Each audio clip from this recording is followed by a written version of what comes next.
پرۆگرامی زانین زۆن یەکێک لەو پرۆگرامانەی کە لەسەر شاشەی چەناڵی کورسات لە مانگی پیرۆزی رەمەزانە پەخشەکرێ.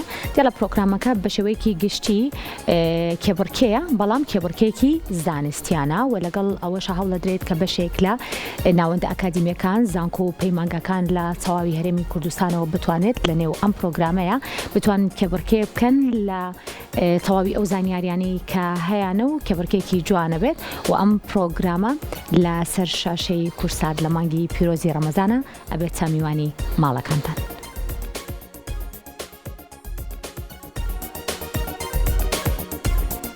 لە مانگی رەمەزانی پیرۆزدا لە سەر شاشەی کەناڵی کورسات پرۆگرامی زانین زۆن میوانی ماڵەکانتانە بێ. ئەم پرۆگرامە بە بەشداری 26 ناوەندی ئەکادیمی دەست پێ دەکات کە تێیدا ناوەندانە جگەل لە کێبڕکەی زانستی نمایش و چالاکی هونەریش پێشکەش دەکەن. ئەمە دەبێتە هۆی دەرخستنی توانای خوێندکارەکان و بەهرە و تواناکانیان لە ماوەی مانگی رەمەزانیشدا 36 ئەڵقەی لێپەخشەکرێت.